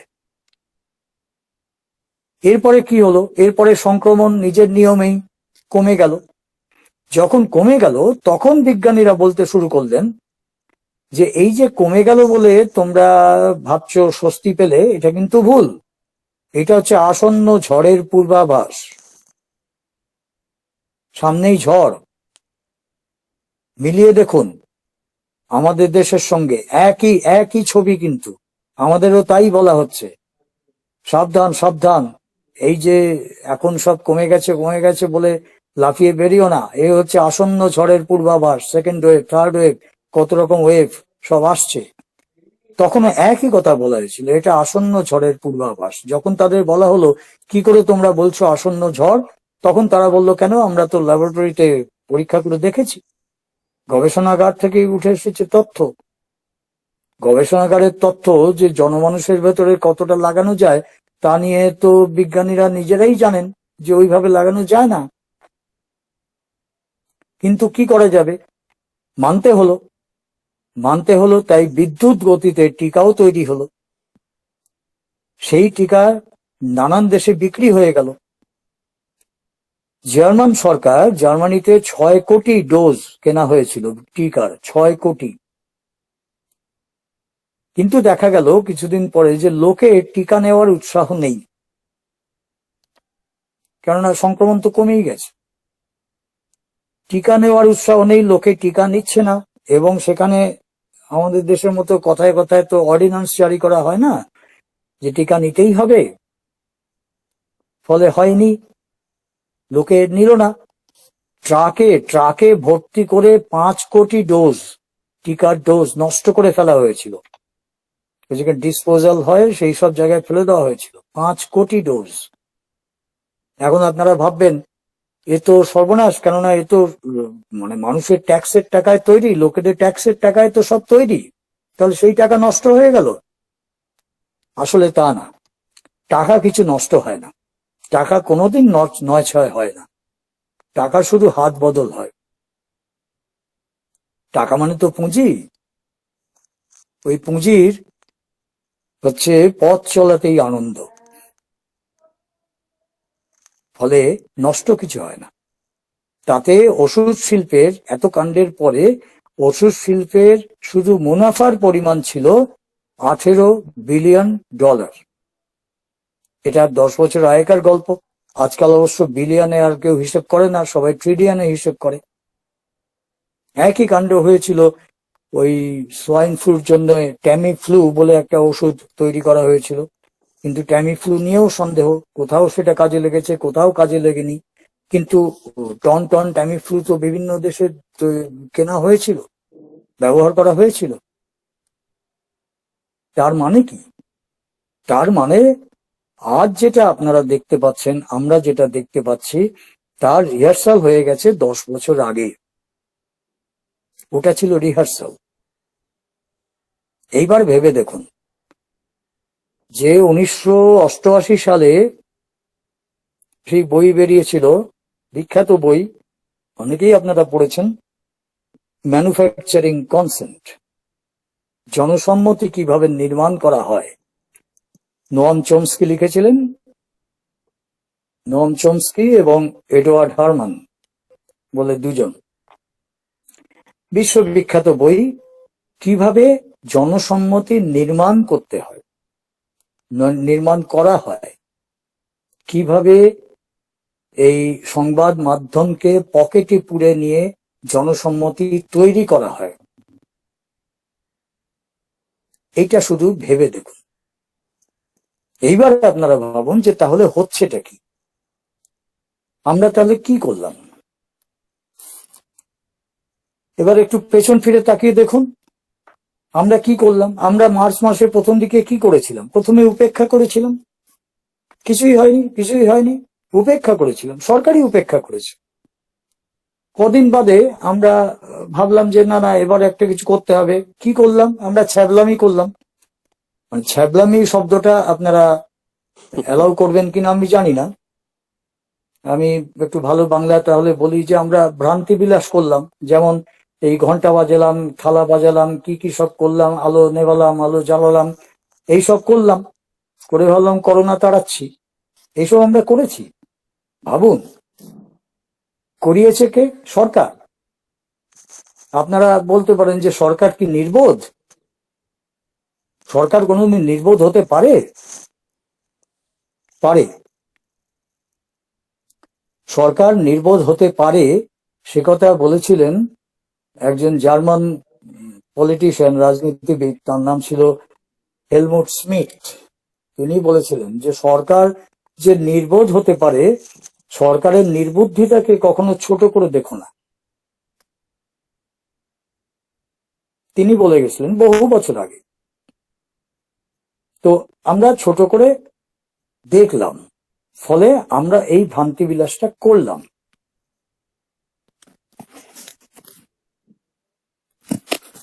এরপরে কি করলাম? হঠাৎ আমাদের মনে হলো যেন সরকার স্বপ্নাদেশ পেয়েছে, সেই জন্য সে বললো এবার লকডাউন করে দিতে হবে, এবার এটা করতে হবে, সেটা করতে হবে। এবার আতঙ্ক ছড়ানো হলো। কারা ছড়ালো? সরকার ছড়ালো, সংবাদ মাধ্যম ছড়ালো। সরকার চালায় কারা? সংবাদ মাধ্যম চালায় কারা? কর্পোরেট চালায়। কর্পোরেট ছাড়া কেউই না। কারা আতঙ্কিত হলো? এই আতঙ্ক যে ছড়ানো হলো, তাহলে কারা আতঙ্কিত হলো? লোক সাধারণ আতঙ্কিত হলো না। কারা আতঙ্কিত হলো? আতঙ্কিত হলো এলিট সমাজ এবং আমরা যাদেরকে বলি বিজ্ঞ, তারা আতঙ্কিত হলো। এবং সেই আতঙ্ক তারা লোক সাধারণের মধ্যে ছড়িয়ে দিতে থাকলো। লোক সাধারণ আতঙ্কিত হয়নি, আতঙ্কিত হতে চায়ওনি। আমাদের দেশে যারা সমাজসেবী, তারা বলেন যে আমরা অমুক জায়গায় গিয়ে জ্ঞান বিতরণ করে এলাম, অমুক জায়গায় গিয়ে প্রপাগান্ডা করে এলাম। তারা সমাজসেবী, তারা যান বিভিন্ন গ্রামাঞ্চলের প্রান্তিক মানুষদের কাছে, তারা যান। কিন্তু তারা যান জানাবার জন্যে, জানবার জন্যে না। তাদের প্রাথমিক কাজ সেখানে গিয়ে জানা। তার কারণ জনবিজ্ঞতা এলিট সমাজের মধ্যে থাকে না, জনবিজ্ঞতা প্রান্তিক সমাজের মধ্যে থাকে, লোক সাধারণের মধ্যে থাকে। সেখানে গিয়ে জানতে হয়, জানাতে হয় না। তারা জানাবেন, কিন্তু তারা তো সেই সুযোগ পান না, তাদেরকে সেই সুযোগ কেউ দেয়ই না। এই হচ্ছে আমাদের সমাজসেবীদের সমস্যা।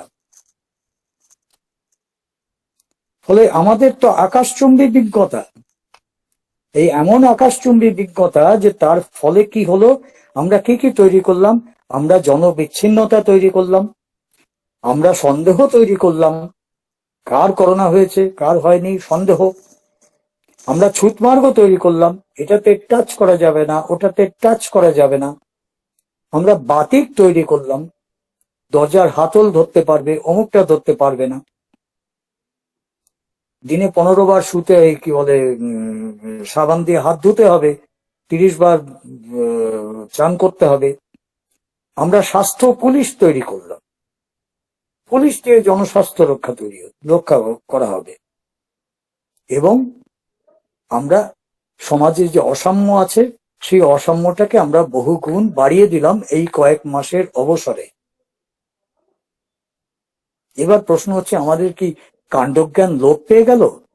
ঠিক তাই হলো, কাণ্ডজ্ঞান লোপ হয়ে গেল, জনবুদ্ধি জড়বুদ্ধি হয়ে গেল। এটা হলো, কিন্তু এসব হয়েছে অন্তত কিছু কালের জন্য।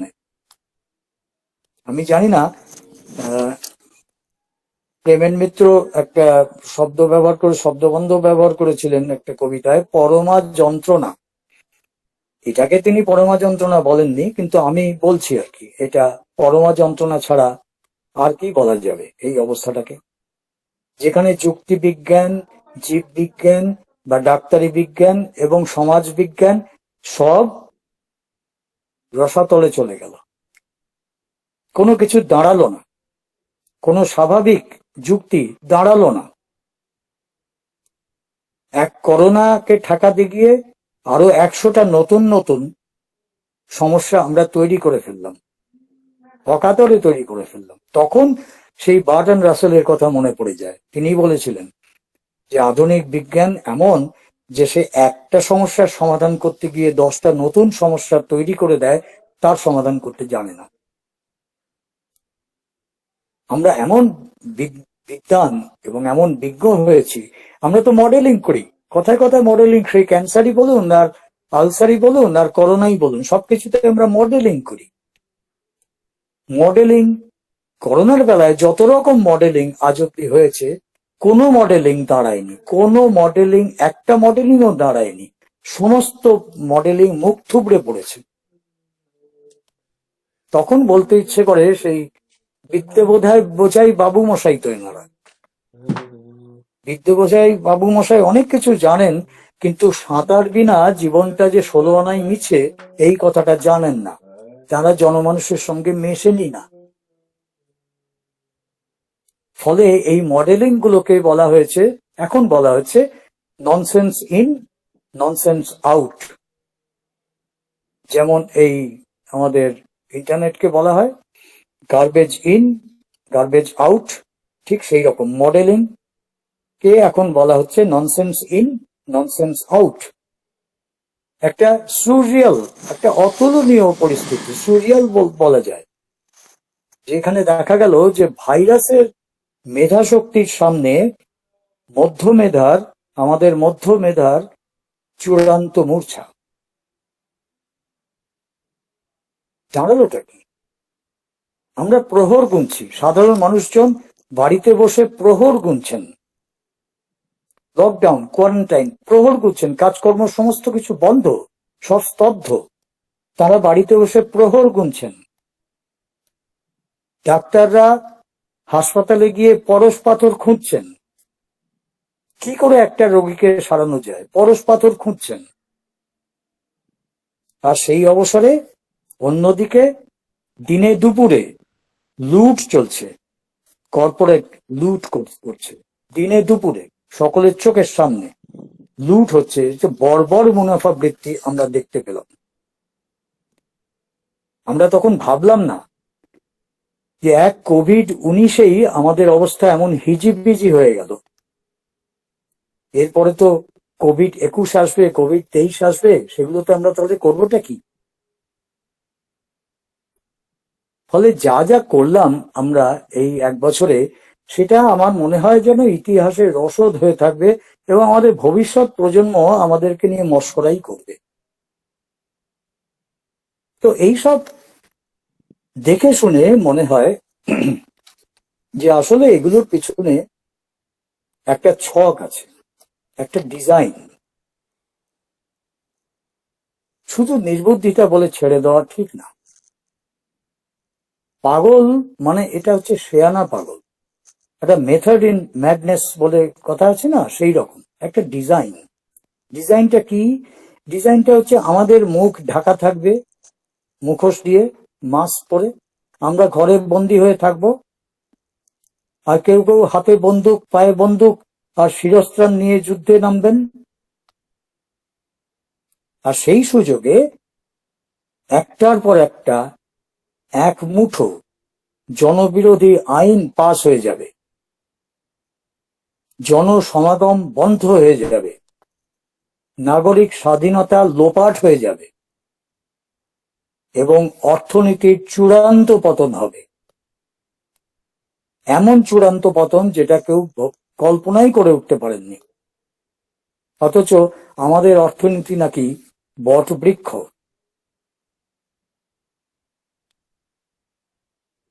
দেখুন 2019-এর শেষের দিকে হু একটা নির্দেশিকা দিয়েছিল, ওয়ার্ল্ড হেলথ অর্গানাইজেশন, বিশ্ব স্বাস্থ্য সংস্থা একটা নির্দেশিকা দিয়েছিল। এই আজকে এখন গত 1 বছর ধরে আমাদের দেশে আমরা যা যা কঠোর পদক্ষেপ নিয়েছি, সেই সমস্ত পদক্ষেপের কথা ওই বিশ্ব স্বাস্থ্য সংস্থা তখন বলেছিল 2019-এর শেষে। তার কথা মতেই আমরা সব করেছি, কিন্তু সেই নির্দেশিকার একেবারে নিচে অ্যাপেন্ডিক্সে একেবারে আনুবীক্ষণিক অক্ষরে কয়েকটা কথা লেখা ছিল, তা এই যে ওপরে যা যা বলা হলো সেগুলোর কোনো বৈজ্ঞানিক ভিত্তি নেই। সেটা বলেছিল। আমরা অন্তত 23 রকম ওষুধ দিয়ে করোনার চিকিৎসা করেছি, অন্তত 23 রকম ওষুধ। এখন দেখাও যাচ্ছে যে প্রত্যেকটাই সংশয়জনক, আদৌ কাজ হয় কি হয় না কেউ জানেন না। যে এত যে কাণ্ড করলাম, এতে কার লাভ হলো আর কার ক্ষতি হলো? একটা সরকার যখন নীতি বানাবে, সেই নীতিটা কার দিকে তাকিয়ে বানাবে? এখন তো একজন গান্ধীজি নেই, কিন্তু তার কথাগুলো তো আছে। তিনি তো বলেছিলেন যে একটা নীতি বানাতে গেলে তোমাকে ভাবতে হবে যে দেশের প্রান্তিকতম মানুষটা তাতে উপকৃত হবে নাকি হবে না। যদি না হয় তাহলে এই নীতিটা দুর্নীতি। তা আমরা যে নীতিগুলো বানালাম করোনা কালে, তাতে কার লাভ হলো আর কার ক্ষতি হলো? লোক সাধারণের লাভ হলো? হয়নি। ছোট মাঝারি ব্যবসাদার যারা, তাদের লাভ হলো? হয়নি। কার লাভ হলো?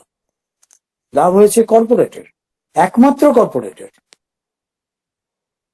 এখন কেউ কেউ বলবেন যে কি করা যাবে, এ তো ডারউইন সাহেবই বলে গেছেন যে সার্ভাইভাল অফ দি ফিটেস্ট, যোগ্যতমেরই বাঁচার অধিকার। ডারউইন সাহেব অবশ্য আমাদের এই তার কথাগুলো আমরা যেভাবে ব্যবহার করি সেগুলো শুনে ওই কবরে এপাশ ওপাশ করছেন আর কি। শান্তিপূর্ণ উপায়ে, সম্পূর্ণ শান্তিপূর্ণ উপায়ে সম্পদের এত বড় হাত বদল এর আগে কখনো হয়নি। ফলে আমরা যেখানে যাচ্ছি সেটাকে বলা হচ্ছে চতুর্থ বিপ্লব, ফোর্থ ইন্ডাস্ট্রিয়াল রেভলিউশন। এটা কি, আমি সে কথায় আসছি। এইখানে আমরা চলেছি। এই বিল গেটস, তিনি 2015 সাল থেকে লাফাচ্ছেন যে আমাদের টিকাই তৈরি করতে হবে, আমাদের সামনে আর কোনো সমস্যা নেই, শুধু অতিমারি, প্যান্ডেমিক। 2018 সালের 7ই এপ্রিল তিনি বক্তৃতায় বললেন যে আগামী 6 মাস পরে একটা প্যান্ডেমিক আসছে, অতিমারি, 6 মাস পরে। সেই অতিমারিটা 1918 সালের স্প্যানিশ ফ্লুর চেয়েও ভয়ঙ্কর হবে। আপনারা তৈরি থাকুন, এখন যুদ্ধাস্ত্র বানাবার সময় না। আমাদের এখন টিকা বানাতে হবে, ভ্যাকসিন বানাতে হবে। আপনারা ভাববেন প্রফেট, ভবিষ্যৎ দ্রষ্টা, তাছাড়া আর কি? 2018 সালে ফ্লু হয়েছিল, তীব্র ফ্লু হয়েছিল, সোয়াইন ফ্লুর চেয়েও তীব্র হয়েছিল। সেগুলো হয়েছিল ইউরোপ আর আমেরিকাতে, আমরা টের পাইনি। কিন্তু তখনও টিকা টিকা বলে এত কথা হয়নি। তার কারণ এই যে অবস্থাটা তৈরি হয়েছে, এই অবস্থাটা তৈরি করার জন্য যে মঞ্চসজ্জা লাগে, সেই মঞ্চসজ্জা বানাতে সময় লাগে। তখনও সেটা বানিয়ে উঠতে পারেননি এই বিল গেটস সাহেবরা। হ্যাঁ, করোনা আসতেও 6 মাস পরে তো আর করোনা আসেনি, অতিমারি আসেনি, এলো একটু দেরি করে। এই মঞ্চসজ্জাটা তৈরি হয়নি, এটার জন্যই অপেক্ষা ছিল। তাই ওই শক্তি চট্টোপাধ্যায়ের কবিতা মনে করুন, দুয়ার এঁটে ঘুমিয়ে আছে পাড়া, কেবল শুনি রাতের কড়া নাড়া, অবনী বাড়ি আছো? এই অবনী সমেত আমরা এখন একটা নতুন সভ্যতায় প্রবেশ করছি। এটা একটা নতুন সভ্যতা, আমরা আগে কখনো দেখিনি, কখনো ভাবিও নি। এটা শুরু হয়েছে আরোগ্য সেতু দিয়ে। আরোগ্য সেতু একটা অ্যাপ, যেটা থেকে বলা হবে যে আপনার করোনা হয়েছে কিনা, হয়ে থাকলে আপনি কি করেছেন, ইত্যাদি ইত্যাদি। আরোগ্য সেতু, সেতু সেতু পার না হলে আপনি মুক্তি পাচ্ছেন না। আরোগ্য সেতু কে বানালো সরকার জানে না। তাকে জিজ্ঞেস করা হলো নানান ভাবে যে তুমি বলো এটা বানিয়েছে কে, বলতে পারছে না। এরপরে আরো অ্যাপ আসবে, কেননা টিকা ম্যান্ডেটারি হবে, তার জন্য অর্ডিন্যান্স জারি করা যাবে, তার জন্য আইন আছে, নতুন আইন তৈরি করতে হবেও না। কোন কোন অবস্থায় কি কি জিনিস ম্যান্ডেটারি করা যায় স্বাস্থ্য ব্যবস্থায়, তার জন্য আইন আছে, হবে। তো টিকা নিতে বাধ্য হবে। তার কারণ এগুলো সবই এখন থেকে যা যা হবে, সব হবে কর্পোরেটের ইঙ্গিতে। কর্পোরেট যা চায় সেগুলো হবে, যা সে চায় না সেগুলো করা যাবে না। এইভাবে সম্মতির নির্মাণ কার্য চলছে। ফলে আগে টিকা, নিরাপত্তার কথা অনেক পরে আসবে। আগে টিকা নাও, নিরাপত্তার কথা পরে ভাববো। আর দরকারের কথা জিজ্ঞেস করছো, দরকার কিনা, দরকারের কথাগুলো আর আলোচনা করো না, ওগুলো অবান্তর কথা। এখন জিন নিয়ে নাড়াচাড়া করা হবে। টিকাতে জেনেটিক প্রক্রিয়া হচ্ছে কিনা, অমুক হচ্ছে কিনা, কি জিন আমাদের শরীরে ঢোকানো হচ্ছে, এইসব আলোচনা করে করে লাভ নেই। কারণ এগুলো করতে হবে, কারণ আমরা তাহলে উন্নতি কিসে করলাম? আমরা জিন সায়েন্সে উন্নতি করেছি। জেনেটিক সায়েন্টিস্ট, গাড়া জেনেটিক সায়েন্টিস্ট যেখানে সেখানে ঘুরে বেড়াচ্ছেন। তারা এমনি এমনি জিন নিয়ে নাড়াচাড়া করবো না তো কি নিয়ে নাড়াচাড়া করবো? আমাদের হাতে কাজ নেই তো। তাহলে আমরা কি সেই কৃষিকাজে ফিরে যাব নাকি? আমরা তো উন্নত হয়েছি, ফলে জিন নিয়ে নাড়াচাড়া করব? হিটলার যখন করেছিল তখন আমরা খুব গালাগালি করেছিলাম। আসলে নাৎসিবাদ তো আমাদের নিজেদেরই মননের মধ্যে। আমরা অন্যকে গালাগালি করছি কেন? আমরা তো আসলে নাৎসি মননের দিক থেকে। ফলে এমন এক সভ্যতায় আমরা প্রবেশ করে ফেলেছি বলা যায়, যেখানে দারিদ্র সীমাটিমা নিয়ে নতুন অঙ্ক কষতে হবে, পুরনো অঙ্কে চলবে না। মন্বন্তরে মরিনি আমরা, মারি নিয়ে ঘর করি, এসব কথাগুলো শুনতে খুব ভালো লাগে, খুব আহ্লাদী কথা। কিন্তু আহ্লাদটা কোথায়? এখন তো পুঁজির সংকটকাল, সেই কারণেই তো এত কাণ্ড। ফলে ঘরে ঘরে মন্বন্তর হবে। পুঁজি যখন সংকটে পড়ে তখন সেই সংকট সে ফেলে দেয় জনমানুষের কাঁধে। ফলে উলুখাগড়ার নিধন হয়। আর উলুখাগড়ার নিধন ইতিহাস সিদ্ধ, সকলে জানেন। ফলে ওইসব কবিতা আর লিখেও লাভ নেই, বলেও লাভ নেই। এখন কর্পোরেটের একাধিপত্য চলবে। অর্থনীতি, আইন, রাজনীতি, সংবাদ মাধ্যম, সমস্ত কিছু কর্পোরেটের অঙ্গুলি হেলনে চলবে। এই এক কুৎসিত সভ্যতায় আমরা প্রবেশ করছি। এটা কেমন সভ্যতা? চতুর্থ সভ্যতা বলছি, বা চতুর্থ বিপ্লব, ফোর্থ ইন্ডাস্ট্রিয়াল রেভলিউশন। শিল্প সভ্যতার তো বিবর্তন হয়েছে। সেই বাষ্প শক্তি, বিদ্যুৎ শক্তি, তারপরে অটোমেশন, এই তিনটে বিপ্লব তো আমরা দেখেছি ইন্ডাস্ট্রিয়াল রেভলিউশনে। ফোর্থ ইন্ডাস্ট্রিয়াল রেভলিউশন হচ্ছে ক্লাউড। সব মেঘের আড়ালে চলে গেল। আপনি যা যা করছেন ভাবছেন সব মেঘ, এই যে আমরা কথা বলছি সব মেঘের মধ্যে থেকে কথা বলছি। এখন বাস্তবতা বলে কিছু নেই, এখন যা আছে সেটা ভার্চুয়াল, সেটাকে ছায়া বাস্তব বলতে হবে। এখন পুঁজি বলে কিছু নেই, যা আছে সেটা ডিজিটাল পুঁজি। এই হচ্ছে সভ্যতা। এখন সারা পৃথিবীতে তিনটে মাত্র নেশন, সেই আবার তিনের গল্প, তিনটে মাত্র নেশন, একটা গুগল, একটা ফেসবুক, একটা আমাজন, তারা সারা দুনিয়া চালায়।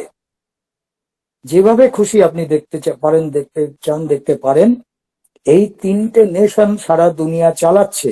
এদেরকে বলা হয় ব্রহ্মা, বিষ্ণু, মহেশ্বর। আমার এক বন্ধু, তিনিও আজকে আছেন কিনা জানি না, অরূপ শঙ্কর মিত্র, তিনি একটা খুব সুন্দর উপমা, একটা রূপক দিয়েছিলেন যাকে বলে মেটাফর, যে এই ব্রহ্মা, বিষ্ণু, মহেশ্বর ইন্দ্রকে পাঠিয়েছে ভারতবর্ষে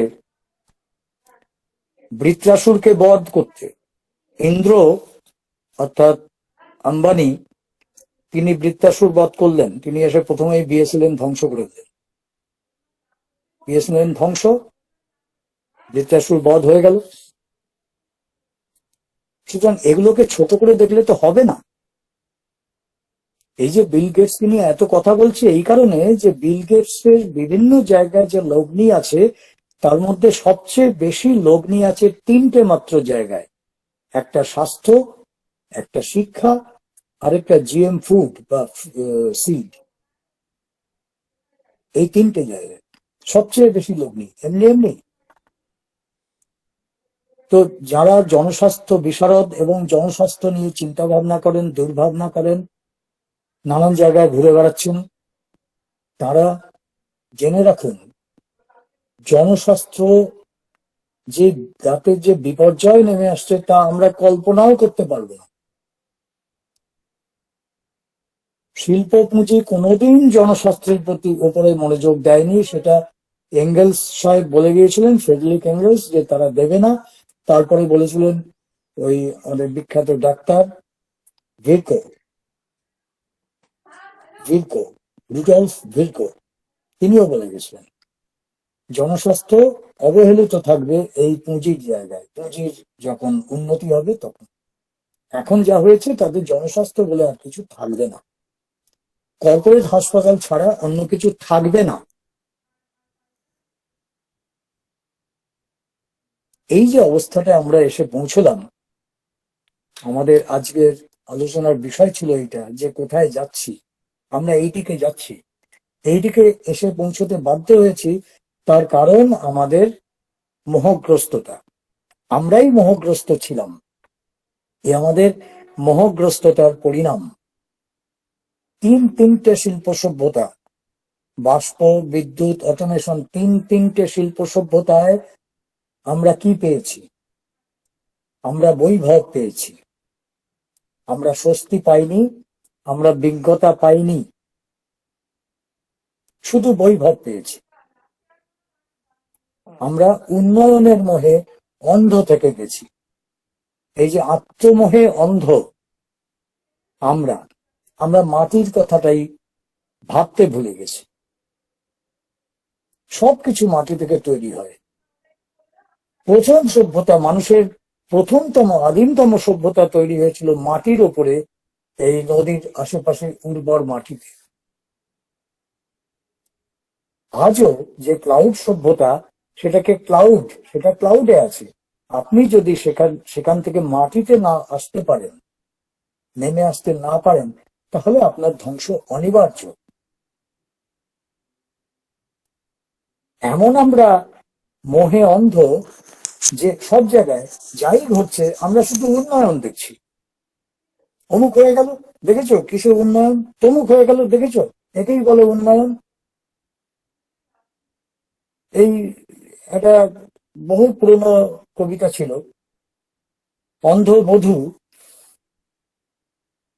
তাকে তার ননদ ধরে ধরে নিয়ে যাচ্ছে, তিনি বলছে যে পায়ের তলায় নরম ঠেকলো কি,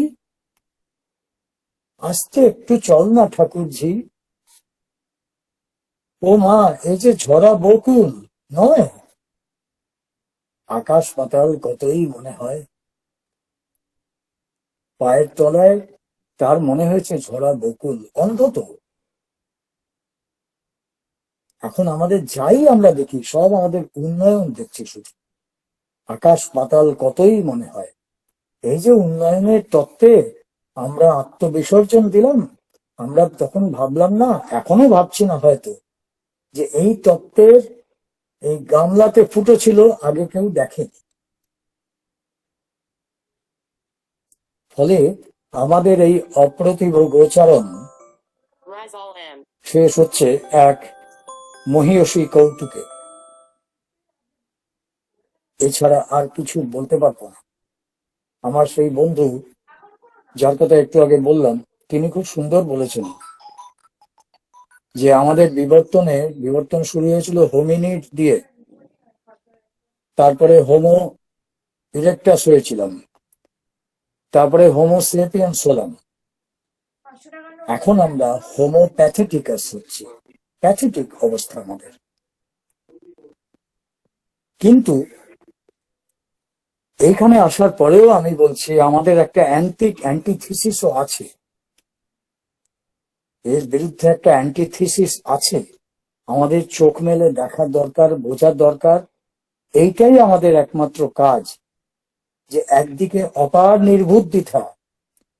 নির্বুদ্ধিতা, বিচ্ছেদ বিলাস, অন্যদিকে কিন্তু মিলন পিয়াসী লোক সাধারণ, জনসমাগম চলছে। এখন যে জনসমাগম দিল্লির সীমানায় দেখতে পাচ্ছেন, সেটা ঐতিহাসিক। কিন্তু এই এপ্রিল মাসে যে আহ্বান হয়েছিল, তখনও আমাদের এই পশ্চিমবাংলার যুবক যুবতীরা মাঠে নেমেছিলেন। করোনার ভয়ে ঘরে লুকিয়ে থাকেননি, তখনও কোয়ারেন্টাইন চলছিল, তখনও লকডাউন চলছিল, লুকিয়ে থাকেননি, তারা মাঠে নেমে গিয়েছিলেন। দূর দূরান্ত বিভিন্ন জায়গায় গিয়ে ত্রাণ সামগ্রী বিলি করেছিলেন, সেখানেও জনসমাগমই ছিল, তাতে করোনা এক বিন্দু বাড়েনি। অর্থাৎ মানুষ জনসমাগম চায়, কেননা তার হাতে মাত্র দুটো অস্ত্র, একটার নাম কাণ্ডজ্ঞান, আরেকটার নাম জনবিজ্ঞতা। এই কাণ্ডজ্ঞান আর জনবিজ্ঞতা একটা নতুন সভ্যতার ডাক দিচ্ছে। আমরা শুনতে পাচ্ছি কিনা আমি জানি না, আমরা বধির কিনা আমি জানি না। ফলে এই ডাক, তারা বলছে যে এইটা করোনার টিকাটা আমাদের সংকট না, এটা ভুল সংকট, আমাদের ভুল বোঝানো হচ্ছে। করোনাও সংকট না, তার টিকাও আমাদের সংকট না। আমাদের সামনে এখন পছন্দের সংকট, আমরা কোনটা বেছে নেব? একদিকে আছে কর্পোরেটের একাধিপত্য, অন্যদিকে আছে গণতন্ত্র, আমরা কোনটা চাই? এইটাই সংকট। তাহলে এত যে সভ্যতার কথা বলছি, সভ্যতা তাহলে কাকে বলে?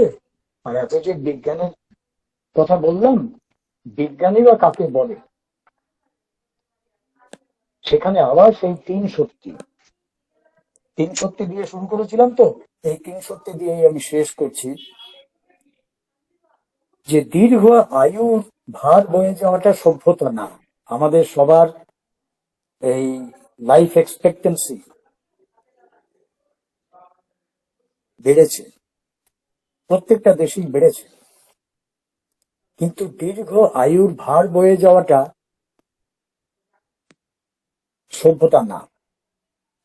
ভারমুক্ত জীবনই হচ্ছে সভ্যতার শর্ত। সভ্যতা হচ্ছে জিজ্ঞাসার জন্মভূমি, জিজ্ঞাসাই হচ্ছে বিজ্ঞান। আর বিজ্ঞান কোনো গুচ্ছ গুড়ো মন্ত্রবিদ্যা না। বিজ্ঞান মানে কোনো কঠোর অমানবিক নিয়ম কানুন না। বিজ্ঞান হলো ঝর্ণার মতো, ঝর্ণার জলে কেউ স্নান করে, কেউ তৃষ্ণা মেটায়, আবার কেউ কুলকুচিও তো করে। কোনটা করব সেটা আমরাই ভেবে নেব। নমস্কার।